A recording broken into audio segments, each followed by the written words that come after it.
Hey everyone, ready for a deep dive today? We're going to dig into something pretty incredible happening in British Columbia right now.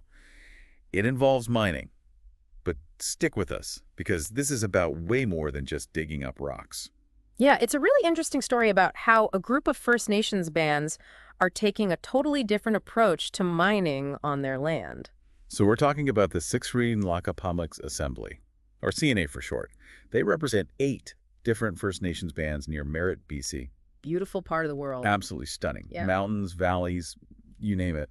And yeah, a lot of potential for mining. Right. And it's not like mining is new to them. These bands already had an agreement in place for a big copper mine there, the Highland Valley copper mine. So it's not like they're totally opposed to mining, but they've decided to kind of up their game, right? Take things a step further. Exactly. They realized they needed to be more involved, more proactive. So what does that actually look like? What are they doing differently? Well, they've created this really fascinating group, what they call the Territorial Stewardship Department. Okay, I like it. Sounds official. It is, and it's dedicated to understanding like every single thing about mining, the science, the laws, the environmental impacts, everything. So it's like they're saying, we're not just going to wait around and see what mining companies want to do. We're going to be in the driver's seat. Exactly. And it's not just about saying yes or no to mining either.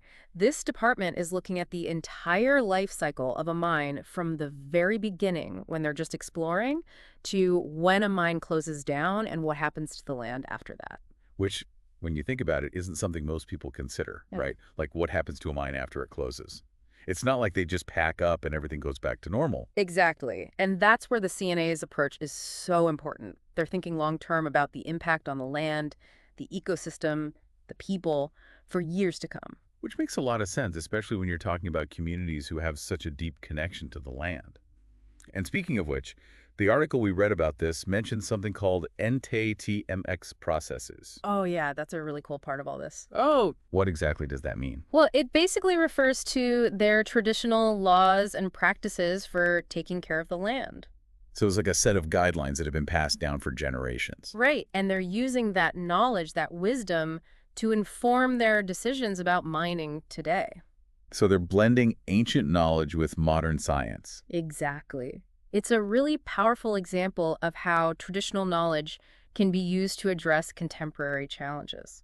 Very cool. So they're not just reacting to what mining companies are proposing, they're coming to the table with their own solutions based on generations of knowledge about the land. And that is huge. It really is. It's a fantastic example of self-determination in action. It's really amazing when you think about it. Like, they might use their traditional understanding of water to help a mining company prevent contamination. You know, like how water flows and where it goes. Oh, that's such a good point. I hadn't even thought of that. Or they might use their knowledge of plants and animals to help restore the land after mining is done. It's so smart. It's like they're saying, we're not just stakeholders here. We're the caretakers of this land, and we're bringing generations of knowledge to the table. Exactly.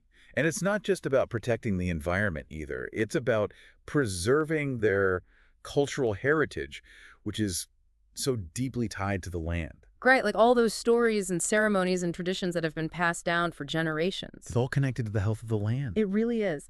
And you know what I find so inspiring about this whole thing? It's like they're setting a whole new standard for how industries interact with indigenous communities. Absolutely. Because for far too long, indigenous communities have been left out of these conversations. Or brought in after decisions have already been made. Right. Like they're just expected to accept whatever's happening on their land. But the CNA is saying, nope, not going to happen. We're going to be involved right from the start. And that's what makes this so powerful. Yeah. They're not just reacting to what's being done to them, they're shaping the conversation from the ground up, which is incredible. And who knows, maybe this could be a model for other communities facing similar situations. I think it has the potential to be really influential. It's about self-determination, you know? Absolutely. It's about indigenous communities having the power to make decisions about their own futures. Which is so important and something that's been missing for far too long. And the CNA is showing everyone that it's possible to engage with industries like mining on their own terms. Exactly. It's about finding that balance between protecting your land and culture and allowing for economic development. And they're doing it in such a smart and strategic way. It's not just about saying no to mining altogether. It's about making sure their voices are heard, their values are respected, and their vision for the future is front and center. And that's a powerful message. It really makes you realize how important knowledge is, doesn't it? Like when communities have that deep understanding of their land and their rights, they can really make a difference. For sure. And it's not just about knowing your rights. It's about being proactive, thinking ahead, and coming to table with solutions. Exactly.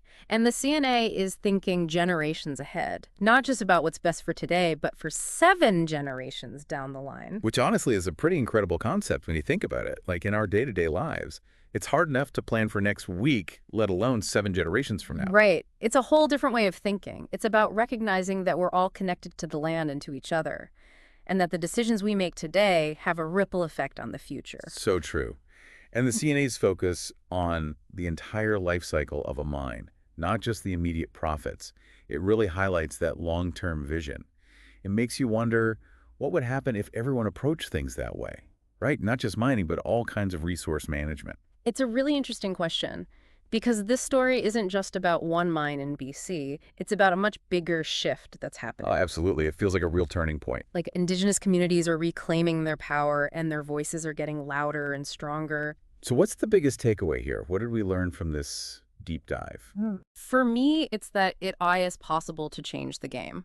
The CNA is showing the world that Indigenous communities can engage with industries like mining in a way that's powerful and proactive. They're not just waiting for someone else to make decisions for them. They're shaping the conversation from the ground up. And they're doing it while honoring their values, their culture, and their commitment to protecting the land for generations to come. Exactly.